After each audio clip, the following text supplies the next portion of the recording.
wonten boten sing ngalami angel patrap samadine utawi lakune? Ada enggak yang mengalami kesulitan ketika patrap samadhi atau ketika laku? Coba ditanyakan kalau ada yang mengalami kesulitan. Semutan Dalam semutan, semutan itu angel. Kalau semutan itu bukan sulit, itu proses. ya. Coba yang mengalami kesulitan, entah itu ketika patrap samadhi atau di saat laku. Saya patok sama di Pak. Payah untuk diam di bagian kepala itu, otak maksudnya berpikir. Yo nggak akan pernah bisa diam isi kepala panjenengan. Lereng atau Lah iya, nggak akan pernah bisa. Lawang panjenengan sedang diproses. Nah kalau sampai panjenengan isi kepalanya diam, lewat mana prosesnya? Diam itu penyikapan. Jadi ketika isi kepala panjenengan tidak mau diam, nah sikap panjenengan itu diam apa kebawa sama pikiran sama isi kepala itu tadi. Jadi, diam itu penyikapan. Jadi yang diam itu bukan isi kepala, bukan isi dada, bukan. Isi kepala tetap berkecamuk, isi dada tetap berkecamuk, tapi sikap panjenengan bisa diam apa enggak? Nah kalau isi kepala panjenengan diam, isi dada panjenengan diam, lah terus prosesnya lewat mana? Lalu kita sedang butuh proses yang bisa menjadikan raga kita itu bersih. Proses tersebut yang menjadikan jiwa kita itu bersih, proses tersebut artinya kita itu butuh proses. Jadi ketika proses itu terjadi, wis bejo, terima kasih harusnya. Lah ketika proses itu terjadi, sikap panjenengan itu bisa diam enggak? Nah kalau sikap panjenengan itu bisa diam, prosesnya kan bisa selesai. Nah kalau sikap panjenengan tidak bisa diam, berarti kan ngerecoki proses tuh. Nah prosesnya bisa terkendala, bisa tersendat, jadi lama prosesnya. Paham nggak? Nggih. Nggih. Ya, jangan berusaha mendiamkan isi kepala, nggak akan bisa lawang itu proses. Jadi kita itu diproses melalui isi kepala, kita itu diproses melalui isi dada, kita itu diproses melalui isi kelamin. Jadi Baitul Makmur, Baitul Muharram, Baitul Muqaddas itu semuanya diproses. Nah dengan proses-proses itu akhirnya Baitul Makmur kita akan bersih, Baitul Muharram kita akan bersih, Baitul Muqaddas kita akan bersih. Nah ketika proses itu terjadi, sikap kita bisa diam enggak? Nah kalau sikap kita enggak bisa diam, berarti prosesnya terkendala, terhambat, karena terganggu kan? Terganggu dia. Tapi kalau sikap kita bisa diam, nah prosesnya bisa mulus, lancar, jadi cepat selesai.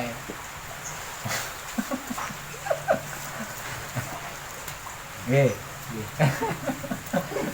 Jadi yang diam itu sikap panjenengan, bukan isi kepala panjenengan. Ya, ada lagi enggak yang mengalami kesulitan? Oh, badannya suka kadang goyang kayak ada yang narik, Pak. Ya itu proses itu, bukan kesulitan itu. Bukan kesulitan. Enggak apa-apa. Itu proses, itu bagian dari prosesnya, bukan bentuk kesulitan. Ya. Ayo ada lagi enggak yang mengalami kesulitan? Ya. Waktu kan bangun tidur matrap noto lenggah. Nah. Nah itu saya terbangunnya gara-gara kebelet berak. Kayak kalau nggak saya berakin saya bisa kayak ngerasa bisa berak di tempat gitu. Jadi kayak ya langsung aja kayak nggak kuat, nggak fokus gitu loh. Bangunnya ya kalau bangun karena terasa berak ya itu bukan masalah. Nah, kalau bangun karena bangun, nah itu baru. Bangun karena kebelet kencing, bangun karena kebelet berak itu bukan masalah, enggak masuk hitungan itu alami itu. Tapi kalau bangunnya karena mau melek, nah itu. Nggih. Ini ada lagi enggak yang mengalami kesulitan? Saiful Jamil mengalami kesulitan. Ya kan Saiful Jamil ya. Lho noleh ron jenengan. Mengalami kesulitan apa enggak? Sudah terwakili dari mana tadi? Oh ya. Nah, yang lain ada yang mengalami kesulitan? Coba ditanyakan.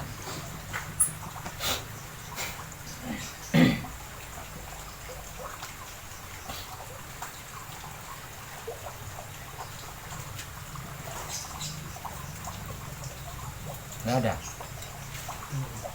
Apa? Saat Patrap Mukti ketika dihitungan ke 6 ke 7 itu getar kencang. Ya itu bagian dari prosesnya, bukan kesulitan. Yang saya tanyakan kesulitannya, bukan prosesnya. Jenengan mengalami kesulitan apa tidak? Kalau mengalami kesulitan di bagian mana kesulitannya?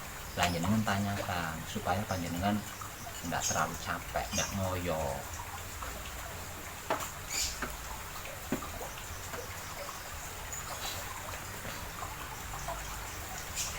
Ayo, ada lagi enggak?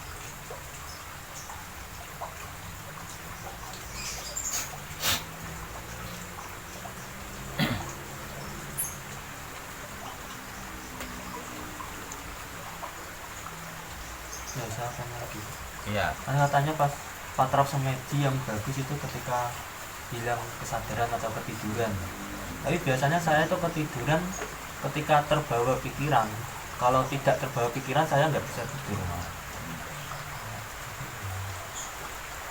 Patrap samadhi yang bagus itu tidak sesuatu. Ngerti sesuatu enggak? Paham enggak? Oh, Nah, nggak ada sesuatu. Jadi panjenengan samadhi atau patrap samadhi, jika tidak sesuatu apapun yang panjenengan alami, nah itu yang terbaik, terbagus.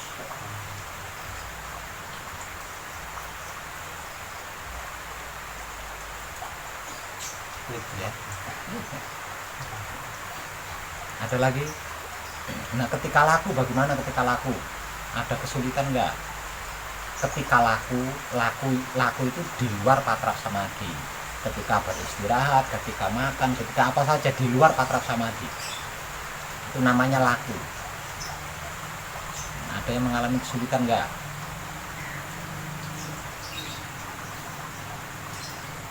Yang paling sering ini sering Kecolongan dalam hal ya taruhlah merokok itu karena kebiasaan ini merokok dulu ya, langsung ya. ya enggak apa-apa karena kan masih belajar ya.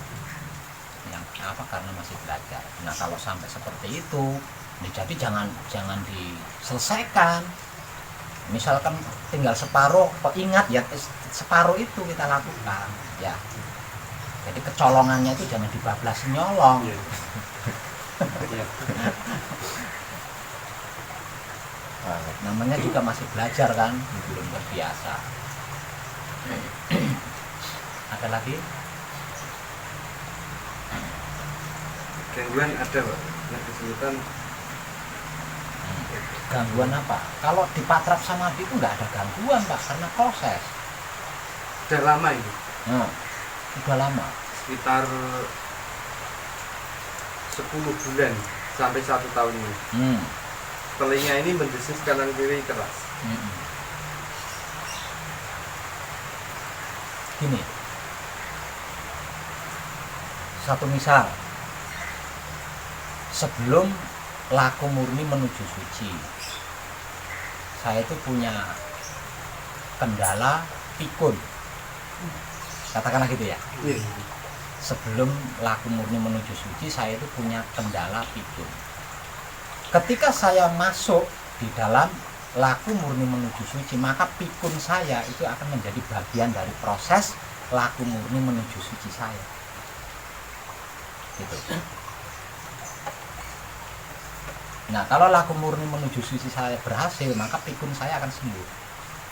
Karena saya diciptakan tidak dalam keadaan pikun, tapi dalam keadaan sempurna. Satu misal, saya sebelum laku murni menuju suci, saya itu sakit. Entah itu sakit stroke atau sakit diabetes atau sakit apa saja. Ketika saya masuk ke dalam laku murni menuju suci, maka sakit saya itu menjadi bagian dari proses laku murni menuju suci saya.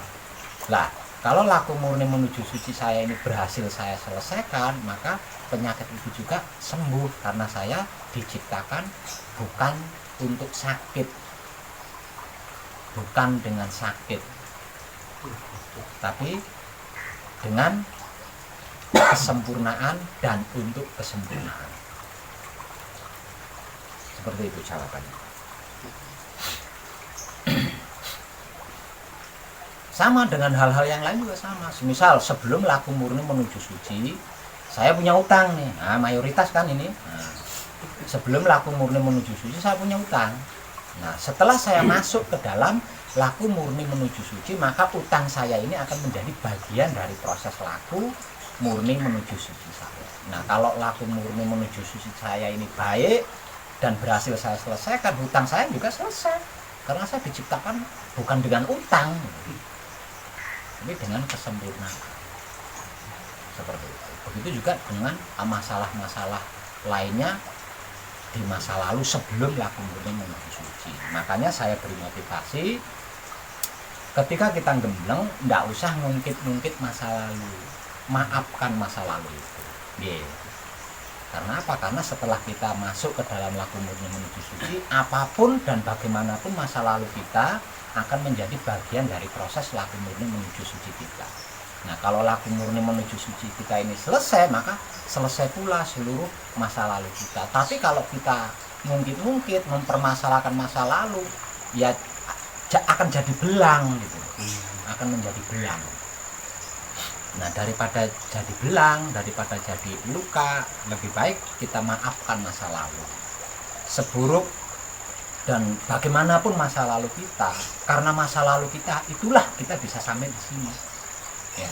Tanpa masa lalu itu, kita belum tentu bisa sampai di sini. Ya. Jadi apapun alasannya, kita harus berterima kasih kepada masa lalu kita dan memaafkan seluruh masa lalu kita. Kenapa dimaafkan?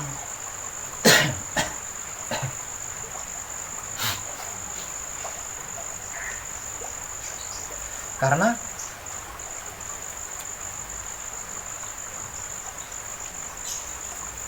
apapun dan bagaimanapun masa lalu kita,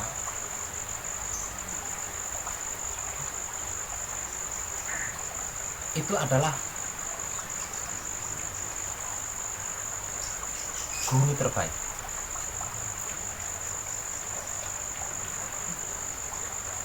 Kenapa harus mengucapkan terima kasih kepada masa lalu kita? Karena seluruh masa lalu kita itulah yang mendorong kita maju, sehingga bisa sampai di sini, bisa sampai di ranah ini, bisa sampai di keadaan ini.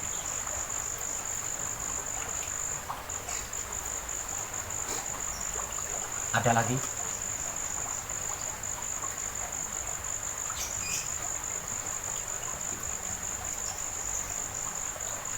Ada lagi pertanyaannya?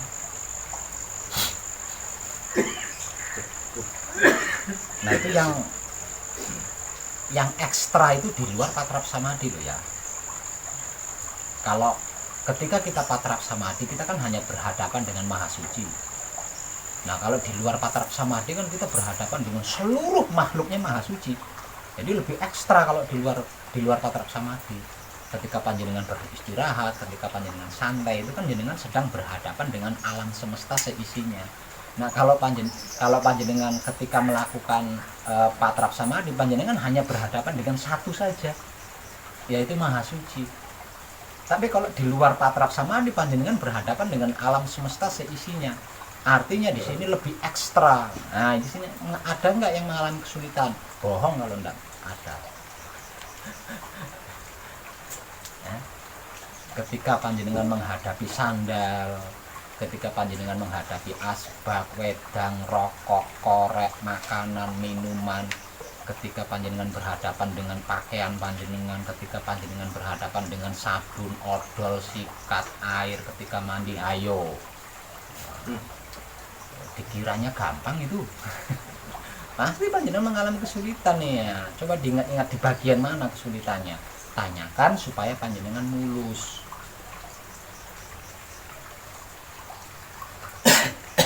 Ayo.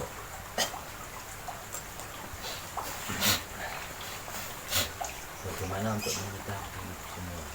Loh, itu bukan penyikapan. Kalau di luar patrap samadhi itu bukan penyikapan.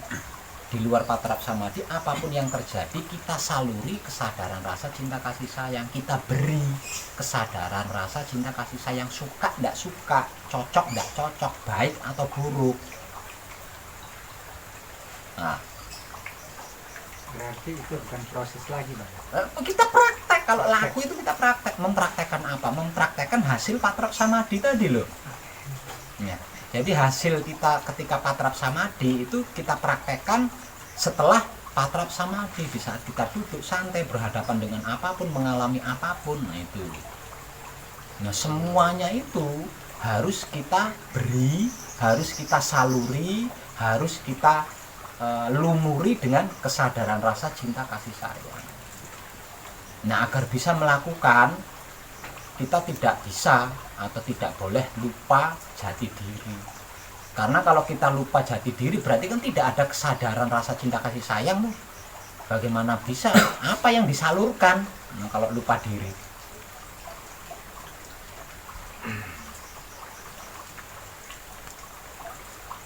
Yang berbentuk matur suwun dulu. Ya? Yang berbentuk ini matur suwun. Enggak. Ayo, berarti jenengan kesulitan kan?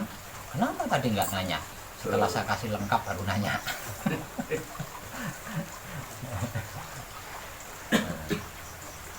Laku kita adalah laku menebar kesadaran rasa cinta kasih sayang Tuhan kepada siapapun, apapun, dimanapun hingga sampai kapanpun. Itu laku kita. Nah, kata-kata saya ini lebih dikenal secara umum sebagai kebajikan. Jadi laku kita itu adalah melakukan kebajikan. Lakunya kita sebagai putra kekudangan Romo adalah melakukan kebajikan atau mempraktekkan kebajikan. Yang saya kemas dengan kata-kata menebar kesadaran rasa cinta kasih sayang Tuhan kepada siapapun, apapun, dimanapun, hingga sampai kapanpun. Lebih sederhana kan kalau itu. Nah kalau kebajikan mesti jenengan orang muda. Apa kebajikan? Makanya kata-katanya saya sederhanakan supaya gampang dipahami.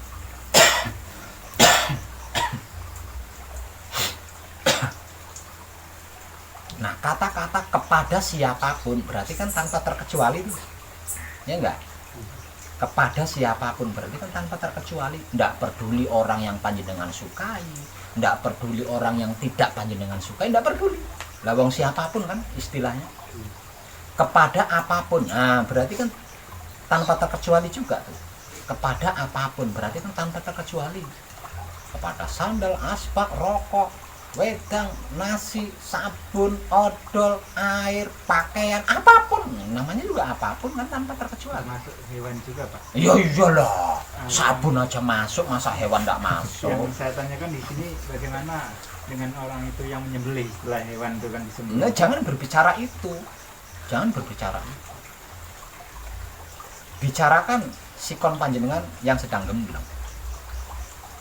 Itu lain lagi urusannya. Ini lain lagi. Ini kita seputar gembleng loh ya. Jangan keluar dari gembleng. Jangan keluar dari gembleng. Kenapa? Tidak boleh. Nah, itu ada pelajarannya. Nah, setelah selesai gembleng kita punya mijil sampurno. Nah, mijil sampurno ini bisa kita lakukan untuk apa saja, untuk menyempurnakan apa saja. Tapi jangan keluar dari gembleng.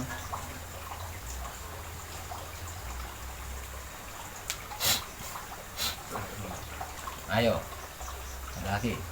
Ayo Pak Le. Nah, Tadi diungkapkan sama kadang kita di sini untuk bisa berterima kasih dengan apapun itu. Nah, untuk bisa berterima kasih ini karena kebiasaan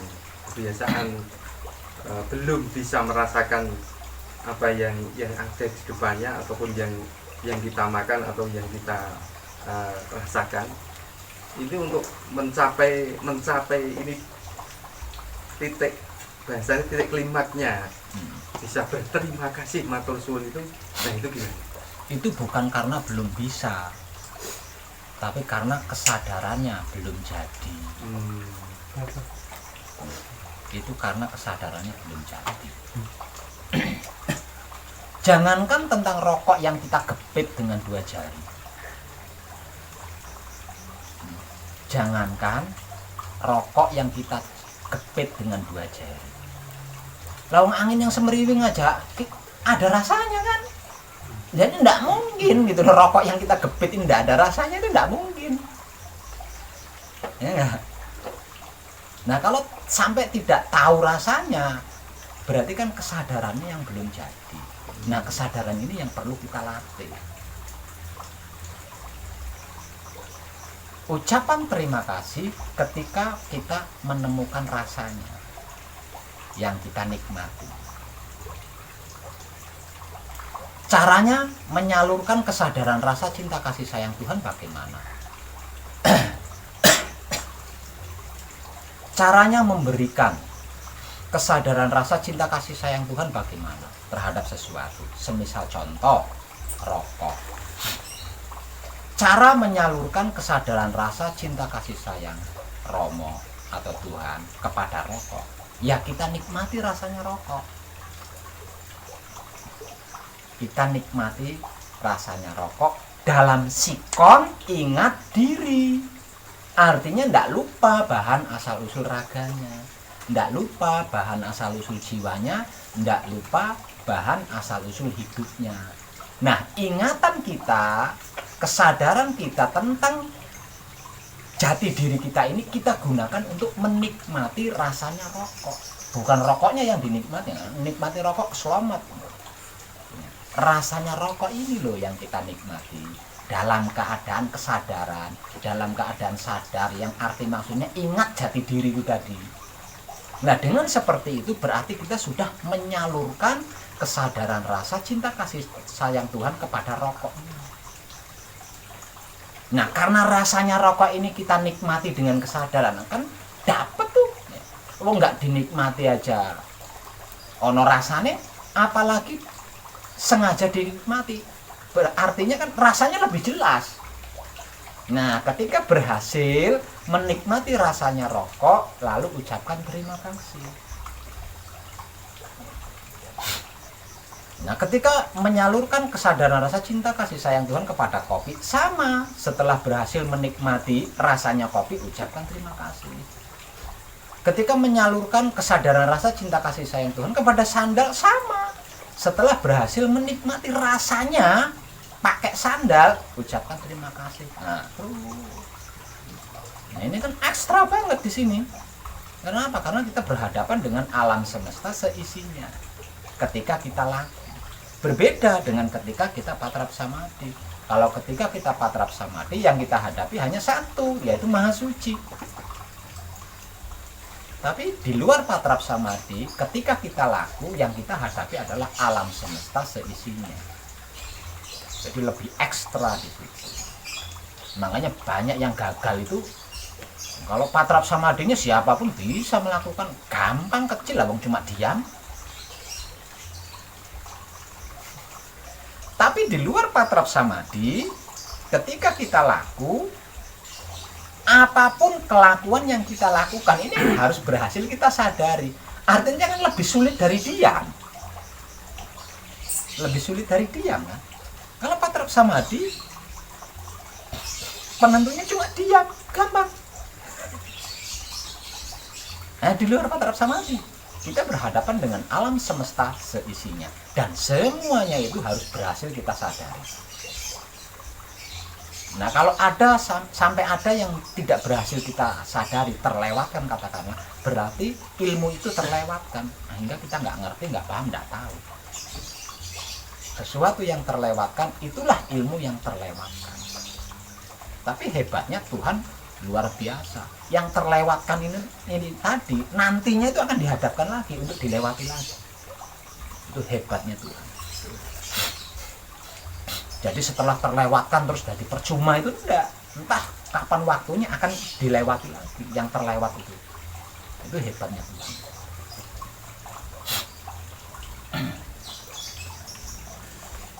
Ada lagi?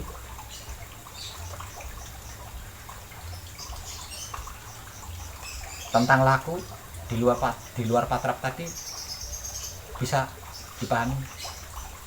Bisa ya? Nah, itu dalam hal apapun. Nah, kalau Mbak, kalau yang rokok kan bisa dinikmati rasakan. Kalau waktu berak atau kencing, Memangnya panjenengan tidak bisa menikmati waktu berak, waktu kencing?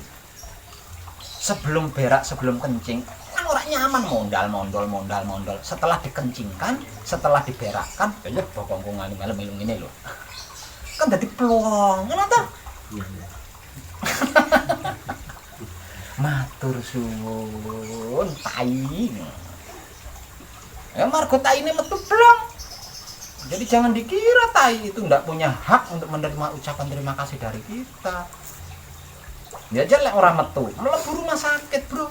Kirane apa? Orang iso metu mlebu rumah sakit. Nah, karena tai itu berhasil keluar dari tubuh kita, kita merasakan peluang. Terima kasih tai.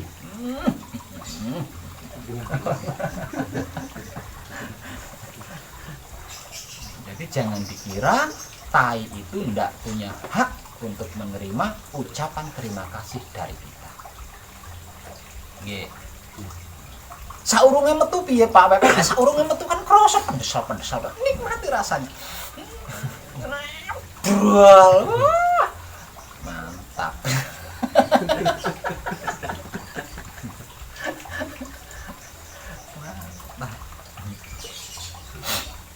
Nah, jenengan lek pas ngising bareng jajaran karo aku berbeken sampean ribut ta nek ngising. Saobah polahe tai ini jero usus tak nikmati, saking nikmate kan begitu metu bulur matur suwun Rama. Berbeken. Paras metu man.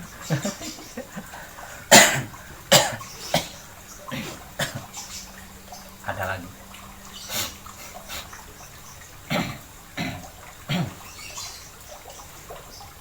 Ada lagi enggak? Coba tanyakan kesulitannya di mana, di bagian apa? Ditanyakan, jangan diam.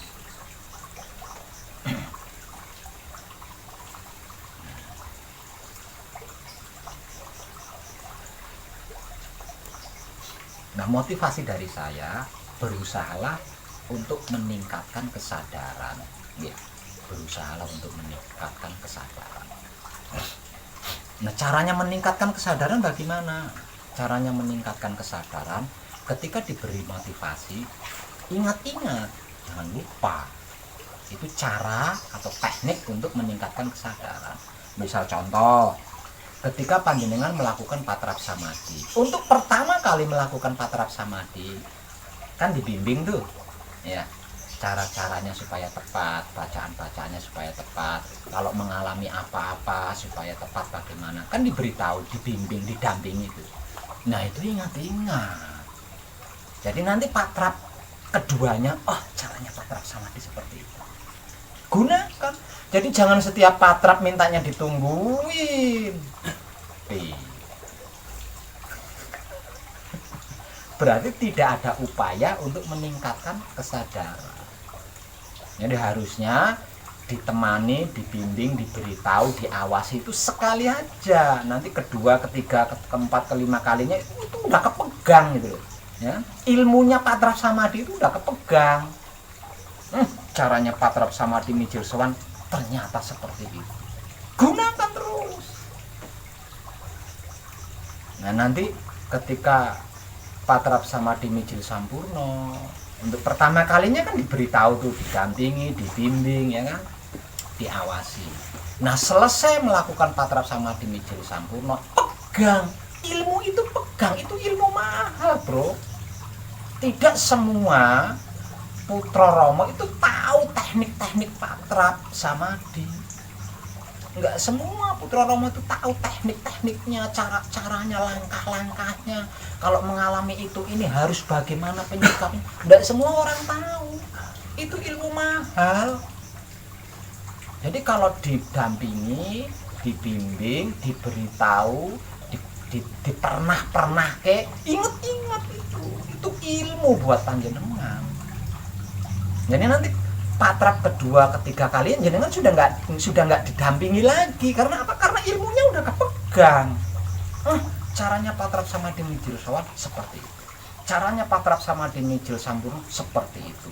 Caranya patrap sama dimijil toto lenggah seperti itu. Jangan setiap kali patrap, wah berarti panjenengan nggak ada inisiatif untuk meningkatkan kesadaran pribadi. Padahal itu ilmu mahal. Nah kalau selama gembleng panjenengan sudah terbiasa seperti itu, lah nanti patrap sama di rumah bagaimana? Nah, kalau patrap sama di rumah bagaimana? Kalau panjenengan tidak berusaha meningkatkan kesadaran panjenengan selama panjenengan gembleng, nanti kalau panjenengan melakukan patrap samadhi di rumah bagaimana? Lah wong ilmunya belum kepegang, iya kan? Nah di rumah, patrap samadhi di sowan, iya yo aku kok ngalamin dredeg, aku bingung lagi jenengan, nggak ada yang dampingi, yang ngingetin nggak ada. Nah ini resiko dari ilmu yang tidak kepegang. Jadi setiap patrap, setiap samadhi di sini panjenengan kan didampingi. Itu ilmu mahal mas. Rekam. Ingat-ingat. Karena patrap samadhi dilakukan tidak di saat gembleng saja. Selamanya panjenengan akan melakukan itu. Karena apa? Karena itu adalah busana panjenengan, pakaian panjenengan, pusaka panjenengan, sabdanya panjenengan. Jadi kan patrap samadhi ini harus dilakukan selama-lamanya. Lawang itu sabda kita, itu pakaian kita atau busana kita, itu pusaka kita. Nah kalau ilmu teknik-tekniknya, cara-caranya nggak kepegang terus gimana? Apa panjenengan wirawiri rene?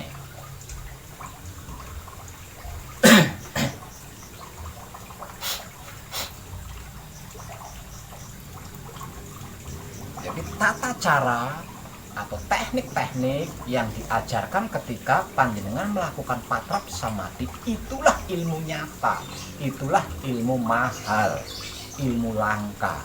Tidak semua pelaku spiritual itu menguasai teknik-teknik spiritual.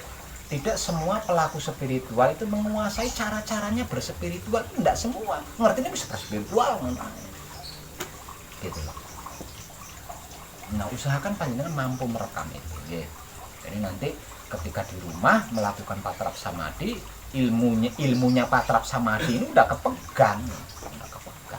Nah karena udah kepegang, akhirnya panjenengan bisa menggunakan, bisa memakainya. Oke. Ada lagi?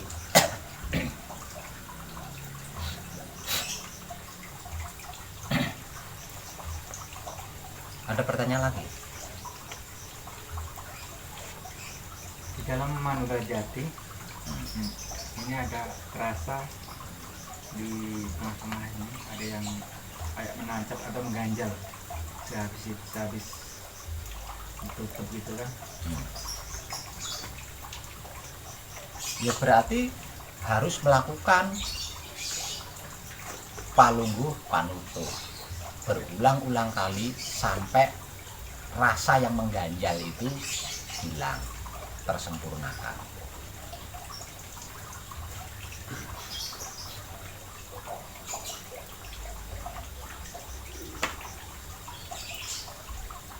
Ada lagi?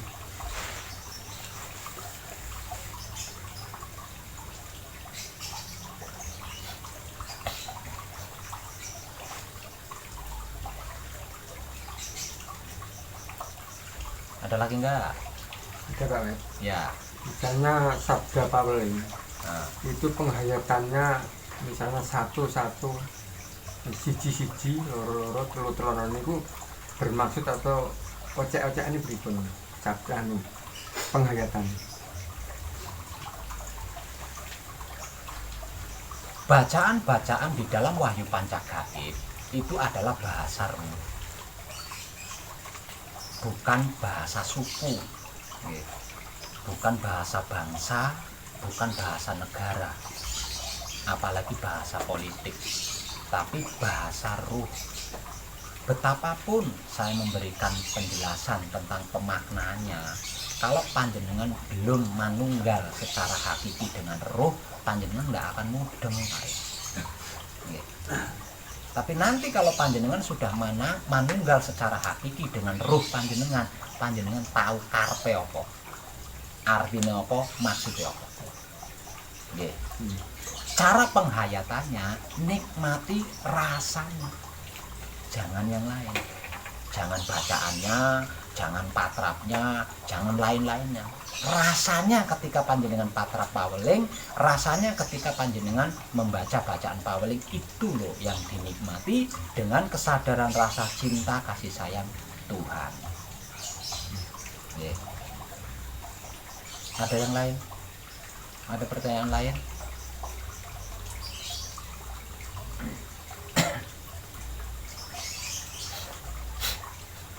Ada pertanyaan lain enggak?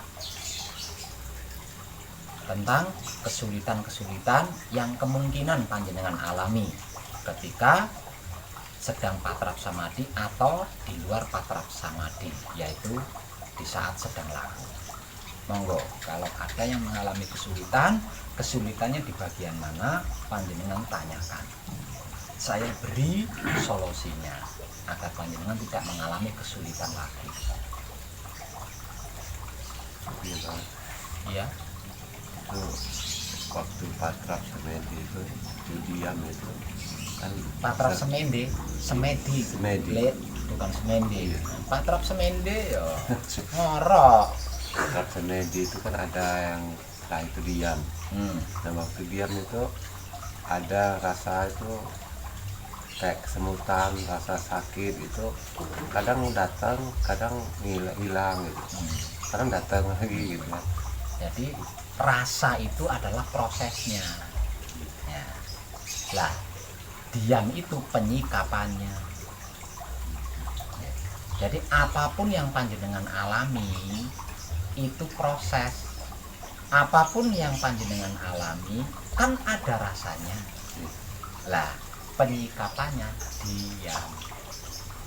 Ini ketika semedi itu yang ditanyakan. Penyikapannya diam. Mau kesemutan kayak, mau geringingan kayak, panjenengan bisa diam apa tidak. Nah kalau panjenengan bisa diam berarti samadhi panjenengan berhasil.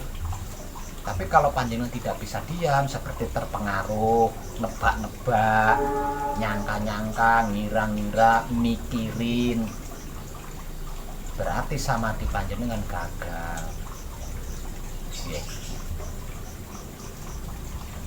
Ada lagi pertanyaan lain? Panjenengan dari mana? Dari Lampung. Oh dari Lampung. Iya. Ada pertanyaan lain tentang kesulitan? Kalau untuk patrap itu dalam tindak keseharian itu bagaimana? Maksudnya patrap ini dulu atau bagaimana itu? Oh itu lain lagi. Iya, lain lagi.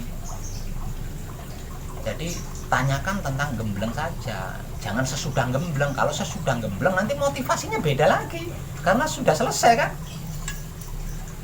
Itu sudah, kalau sudah selesai beda lagi motivasinya.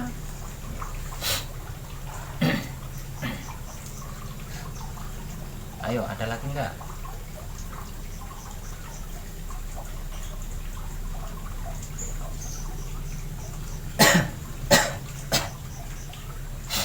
Tidak ada. Oke, kalau nggak ada, artinya panjenengan sudah paham kan. Nah, kalau begitu mari kita praktekkan bersama-sama, mari kita lakukan bersama-sama dengan kesadaran rasa cinta kasih sayang Tuhan. Ye. Cepat atau lambat, dengan apa yang saya informasikan tanpa tedeng aling-aling,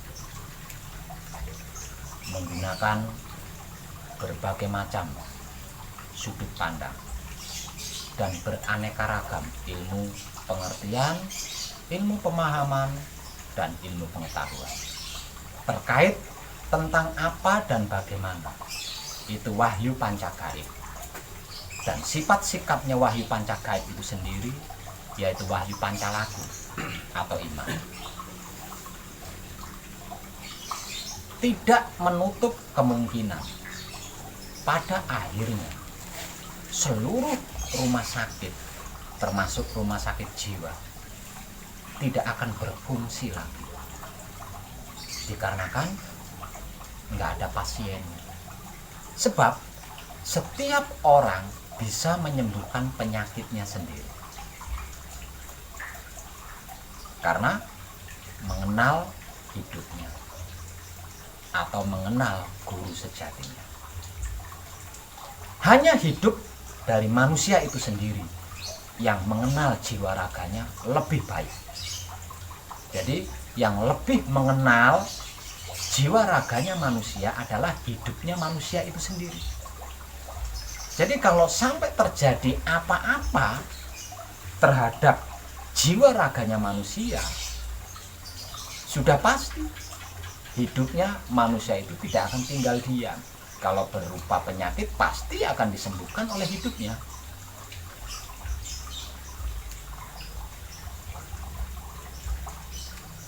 Nah, kalau tidak ada orang penyakitan, mana mungkin rumah sakit laku? Untuk apa rumah sakit?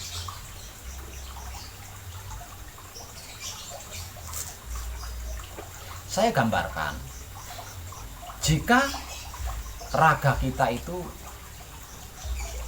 diibaratkan rumah, maka hidup kita itu adalah tuan rumahnya.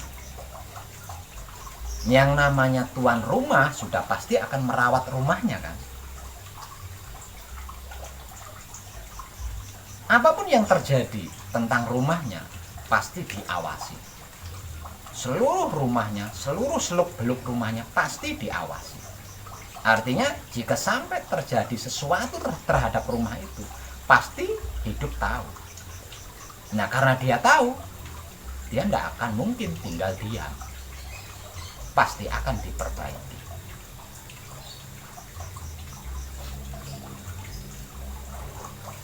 Juga tidak menutup kemungkinan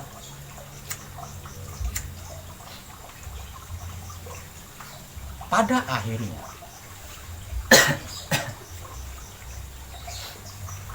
penjara atau lembaga pertahanan itu tidak akan berfungsi lagi, dikarenakan setiap manusia hidup mengerti, memahami, dan mengetahui bagaimana dirinya, siapa dirinya, dari mana asal usulnya, untuk apa dia ada di dunia, dan hendak kemana tujuannya.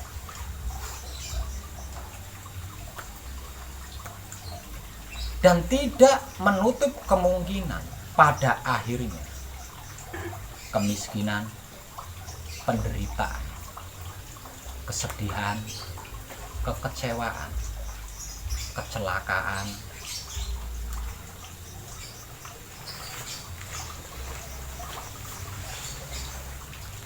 akan terhapus dari muka bumi ini. Dikarenakan setiap orang bisa membawa dirinya, bisa menempatkan dirinya, bisa menyesuaikan dirinya, dan bisa menjaga dirinya. Dan tidak menutup kemungkinan pada akhirnya nanti yang namanya sirik, iri, dengki dendam, benci, fitnah, membuli, menghina, mencela, mencari-cari kesalahan orang lain untuk dihakimi, untuk dijatuhkan, untuk dihancurkan, dan seluruh bentuk kejahatan akan terhapus dari muka bumi ini. Dikarenakan setiap orang memiliki kesadaran rasa cinta kasih sayang Tuhan.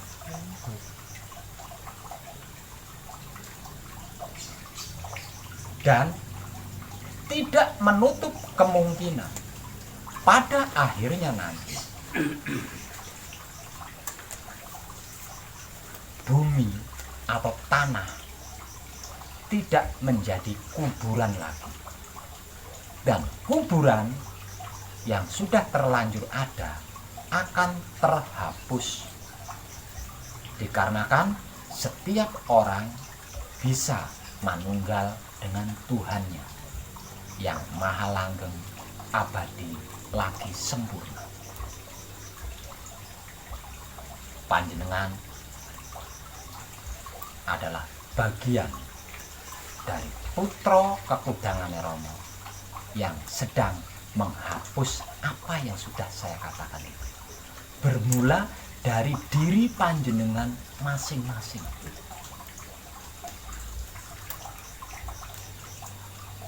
Maka dalam hal ini bersungguh-sungguh dan berhati-hatilah.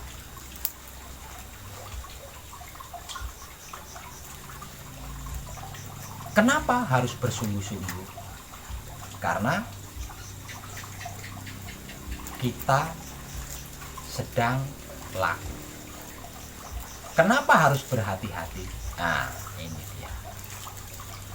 Panjenengan sering kan mendengarkan kata-kata, entah itu ada di suatu tempat mana, ketika bepergian pasti ditinggali atau dibekali kata-kata oleh seseorang, hati-hati.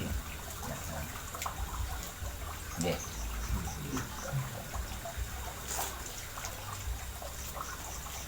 Hati-hati ini arti maksudnya adalah peringatan yang sangat keras. Sesungguhnya kalimat hati-hati, dua kali hati-hati, ini peringatan yang sangat keras.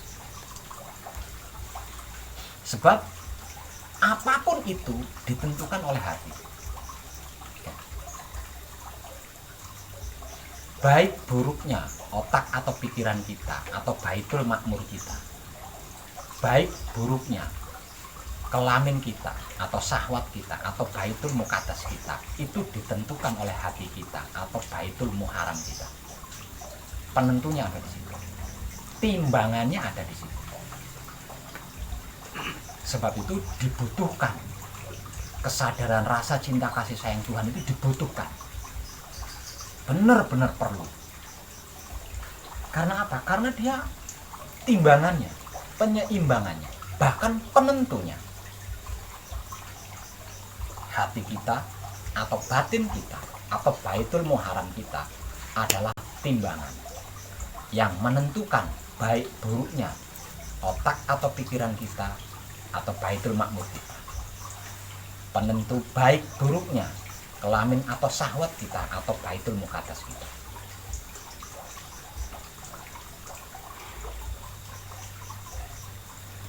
Nah, andai saja seseorang bisa memaknai hati dan kata-kata hati-hati, itulah orang yang paling bahagia dalam kehidupan ini. Di dalam ilmu spiritual, di dalam ilmu keyakinan atau kepercayaan, dijelaskan konon katanya ini adalah kata-kata Tuhan. Ketika Tuhan berkata tentang hati, sesungguhnya di dalam dada setiap anak cucu Adam itu ada segumpal daging yang jika ia baik maka baik pula seluruh tubuhnya. Kalau dia buruk maka buruk pula seluruh tubuhnya. Dan segumpal daging itu tersebut hati, tempat aku menyimpan rahasia. Nah, kalau setiap orang tahu ini, sesungguhnya menderita atau bahagia itu kan dibuat sendiri. Ya. Jadi penderitaan atau kebahagiaan, kesuksesan atau kegagalan yang dialami oleh setiap manusia kan bisa ditentukan oleh manusia itu sendiri. Namun dalam kenyataannya apa?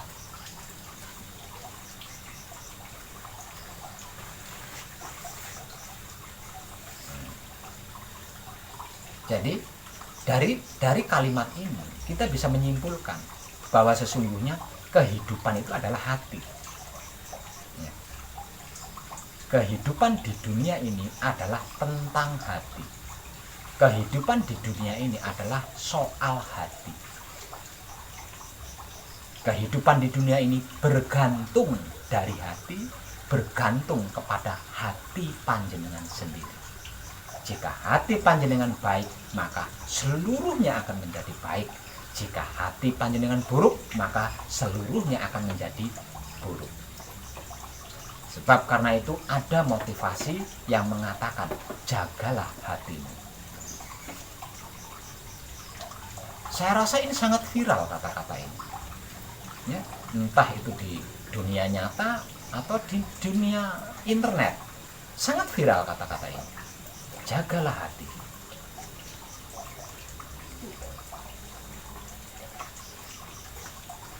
Tapi realitanya mana? Nah, kita harus menggenapi firman Tuhan yang satu ini. Di dalam dada anak cucu Adam ada segumpal daging, yang jika ia baik, baik pula seluruh tubuhnya. Kalau ia buruk, maka buruk pula seluruh tubuhnya.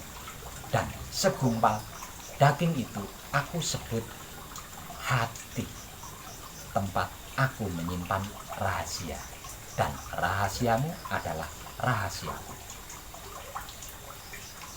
Katanya itu kata-kata Tuhan itu katanya, tapi saya tidak tahu. Nah, saya belum lahir ketika ayat itu ditulis. Nah, kalau memang benar itu adalah kata-kata Tuhan, dan selama ini kata-kata itu kan viral sekali, terkenal.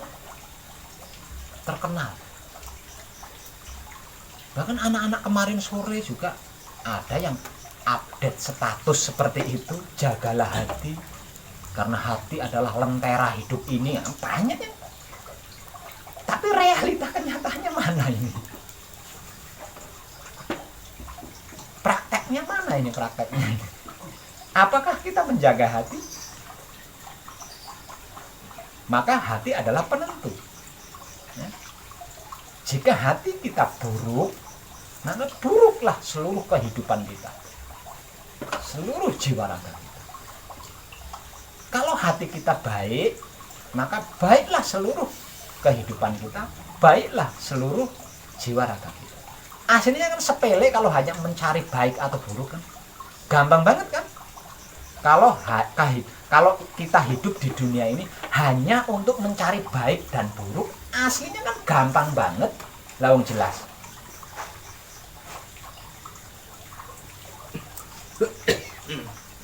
Letak jelasnya di mana?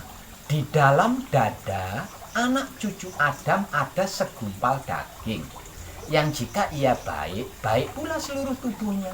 Seluruh tubuhnya ini maksudnya kan seluruh kehidupannya gitu loh. Kalau ia buruk, maka buruk pula seluruh tubuhnya. Dan segumpal daging itu aku sebut hati, tempat aku menyimpan rahasia. Kan jelas, Nah, kalau lebih dijelaskan lagi, berarti kebaikan kita, baik buruknya kita itu kan ditentukan oleh hati kita.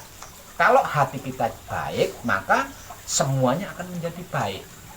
Kalau hati kita buruk, maka semuanya akan menjadi buruk. Gampang kan? Kalau kita hidup di dunia ini hanya untuk mencari kebaikan atau keburukan. Namun apapun filosofinya, hati adalah penentu. Hati adalah timbangan antara otak atau pikiran atau baitul makmur kita dan kelamin atau syahwat atau baitul muqaddas kita. Timbangannya adalah hati. Penentunya adalah hati. Sebab itu diperlukan kesadaran rasa cinta kasih sayang Tuhan.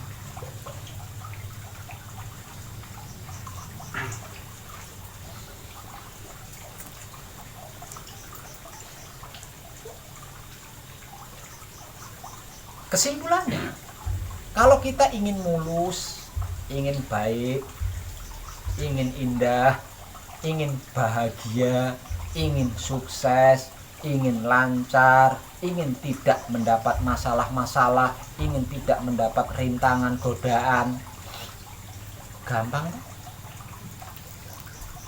Tinggal menciptakan hati kita baik.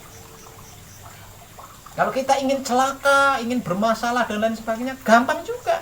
Tinggal menciptakan hati kita untuk buruk.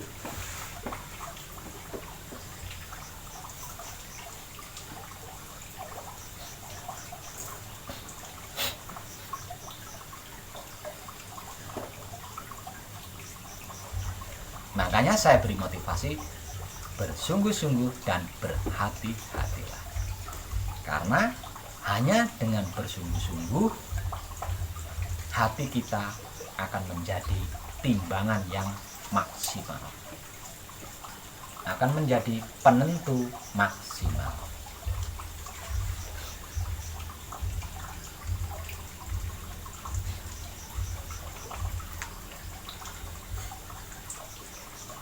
Nah, di sini bisa dikatakan juga, sesungguhnya hati manusia itu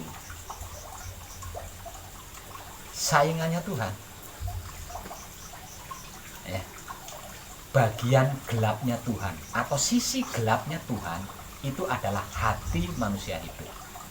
Sisi gelapnya Tuhan adalah hatinya manusia hidup. Karena apa? Karena hati manusia hidup ini bisa menciptakan. Bisa menciptakan yang Tuhan tidak ciptakan. Keren toh? Tuhan tidak pernah menciptakan kejahatan. Tuhan tidak pernah menciptakan keburukan. Tapi kejahatan kok ada, Pak Web? Keburukan kok ada? Lah itu yang menciptakan hatinya manusia. Yang menciptakan hatinya manusia.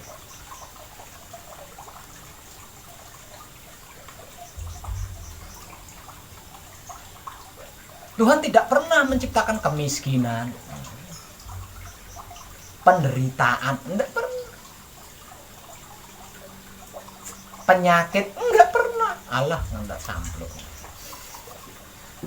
Enggak pernah. Tapi kemiskinan kok ada, Pak Web? Penderitaan kok ada? Penyakit kok ada? Lah itu yang menciptakan hatinya manusia. Bukan Tuhan. Hebat toh hatinya manusia. Bisa jadi pesaingnya Tuhan. Makanya saya katakan hati manusia hidup adalah sisi gelapnya, sedangkan sisi terangnya Tuhan ada di luar diri manusia. Atau juga bisa dikatakan sisi negatifnya Tuhan, sedangkan sisi positifnya Tuhan itu ada di luar diri manusia. Makanya kalau ada manusia berprasangka buruk, berprasangka negatif, pasti konslet.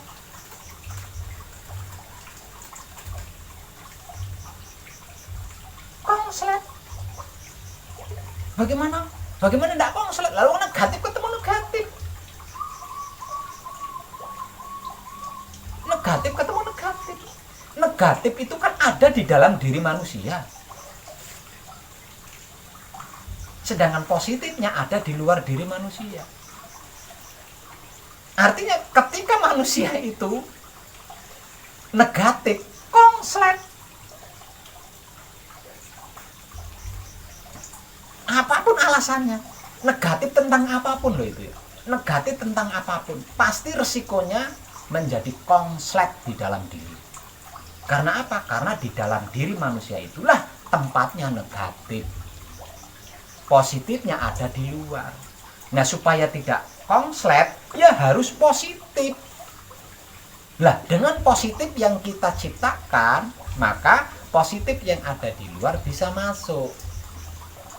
Akhirnya menimbulkan cahaya atau nur Tuhan.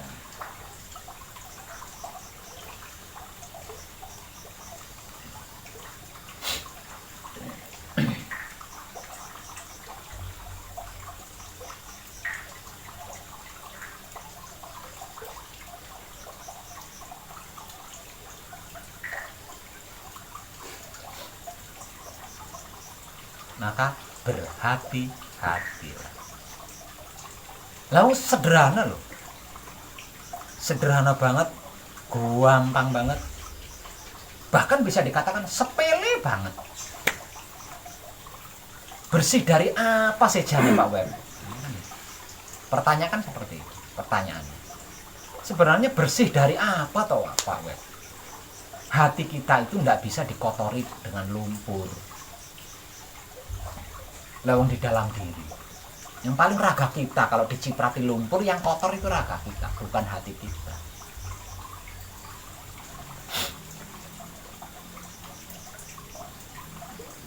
Hati kita hanya dapat dikotori dengan sifat dan sikap buruk.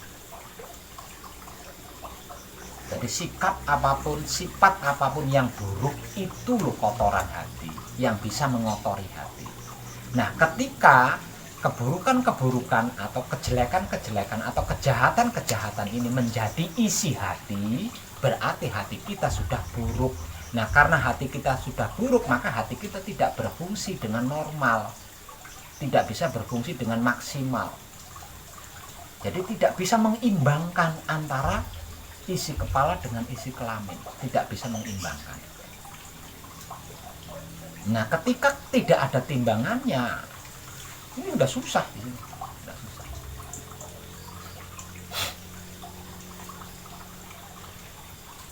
Ya, rumit ini, rumit. Karena sampai-sampai ada yang menggambarkan saking rumitnya ya tentang hati ini, saking rumitnya. Karena apa? Karena dia kan selorokane rahasianya Tuhan, laci rahasianya Tuhan, atau lemari rahasianya Tuhan. Sesungguhnya hati itu luas, hati itu luas,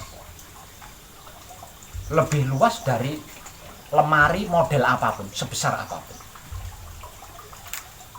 Sebesar-besarnya lemari itu ada kapasitasnya. Tapi hatinya manusia, dunia bisa dimasukkan, dunia seisinya itu bisa masuk di dalam hati manusia hidup. Jadi hati manusia itu sangat luas, wujudnya kecil, paling sakepel gitu. Tapi bisa buat wadah apa saja.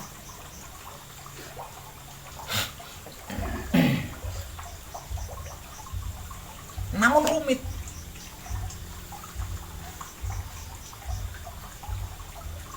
Sudah rumit, rawan lagi, karena dia adalah timbangan atau penentu. Bahkan ada yang menggambarkan hati kita itu seperti sehelai rambut dibelah menjadi 7. Bahkan ada yang menggambarkan hati manusia itu bagaikan sehelai rambut, piro segedene rambut, dibelah menjadi 7.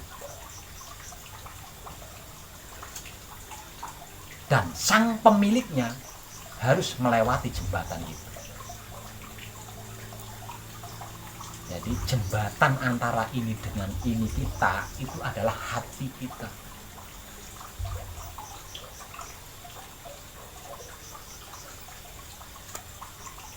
Jembatannya itu hati kita. Nah, sirotol mustaqim yang mungkin panjenengan pernah dengar, itulah hati kita. Itulah jembatan sirotol mustaqim. Itulah hati kita.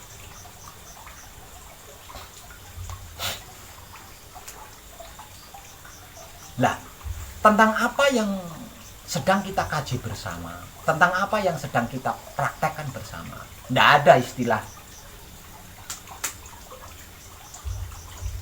sulit, tidak ada. Istilah berat itu tidak ada. Kenapa? Karena bagian organ tubuh kita yang paling lembut itu adalah hati. Jadi kalau sifat dan sikap panjenengan tidak lembut, panjenengan tidak sesuai dengan hati panjenengan. Karena hati kita itu sangat lembut. Bahkan paling lembut dibandingkan organ-organ tubuh lainnya. Luar biasa bukan hati kita.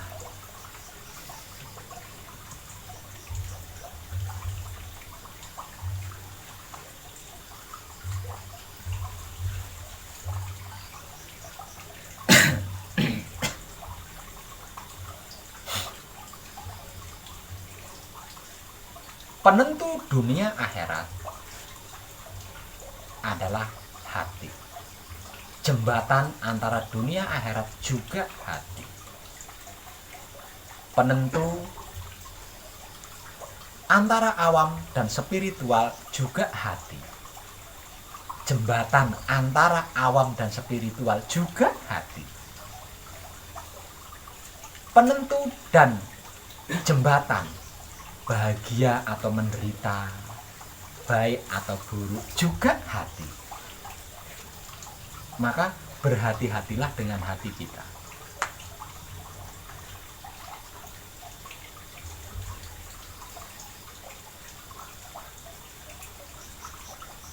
Secara awam gampang, asli gampang. Asli gampang. Tidak butuh agama. Secara awam asli gampang, apapun itu gampang secara awam. Bagaimana tidak saya katakan gampang? Lawang tidak butuh agama, tidak butuh kepercayaan, tidak butuh keyakinan, tidak butuh punya modal uang, tidak butuh punya modal tenaga, tidak butuh modal wajah, tidak butuh modal tubuh yang kekar, tidak butuh. Bahkan tidak butuh wahyu pancagaib.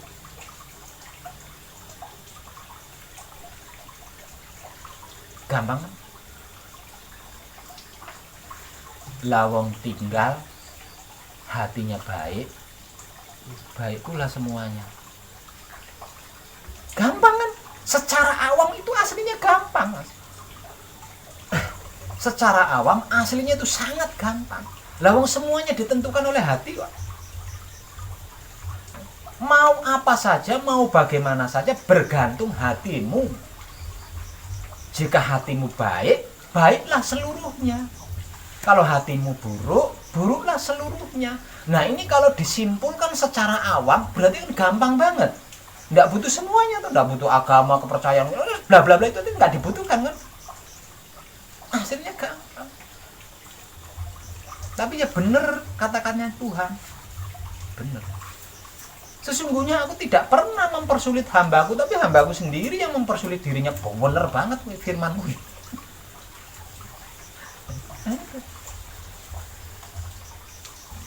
Nah, sejauh ini kita itu sudah menciptakan kehidupan kita sendiri. Dan apapun kehidupan yang kita ciptakan, nah kita mengeluh, kita protes, Lah gawe-gawe dhewe nyitak-nyitak dhewe, diprotes-protes dhewe. Piye jane menungso iki?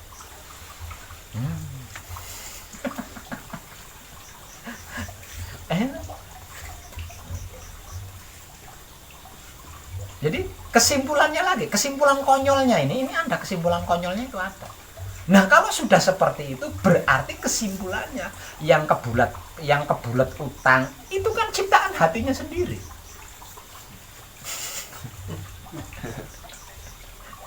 Hatinya sendiri yang menciptakan. Yang bermasalah itu kan ciptaan hatinya sendiri. Ciptaan hatinya sendiri. Kenapa hal ini terjadi? Karena belum tahu. Jadi tidak bisa disalahkan. Ya.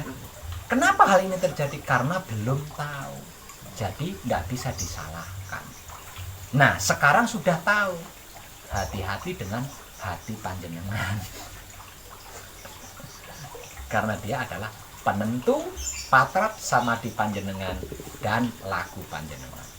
Karena hati panjenengan adalah penentu berhasil atau gagalnya panjenengan.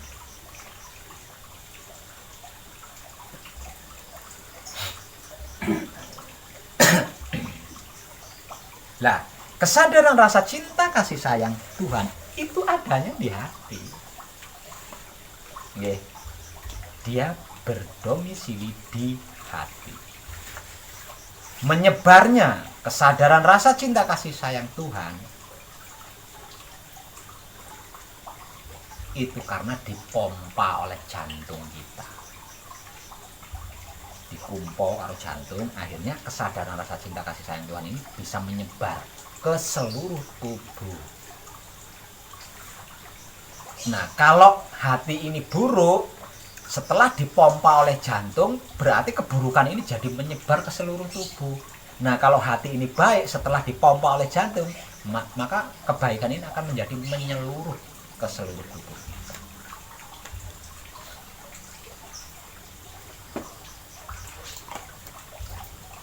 Lalu ada apa dengan jantung kita? Ini yang jangan lu nyimak YouTubeku ini. Sana males aku ngilangin. Soalnya saya sudah pernah menjelaskan itu. Aku bertahta di dalam Baitul Muharram. Di dalam Baitul Muharram ada hati. Di antara hati ada jantung. Di antara jantung ada bla bla. Tak nggo bla bla. Ben nyimak YouTubeku.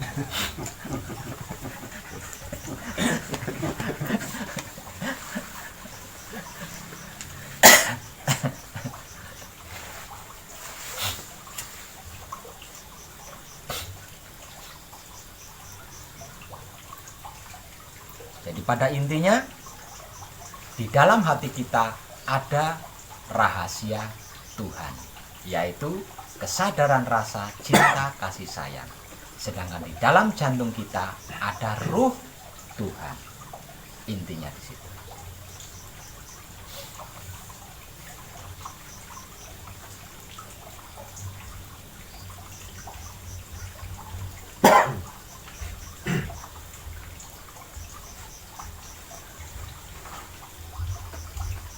Oke, nggih.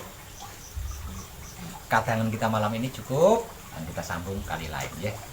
Terima kasih dan tercerahkan kita semua. Terima kasih.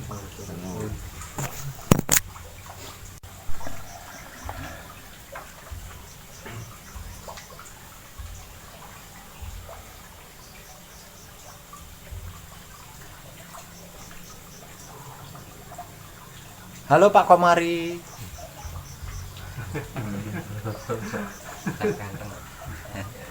Bintang tamu dia.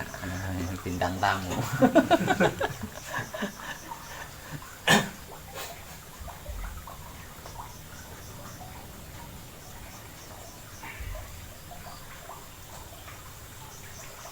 Pak Komari ben dadi background.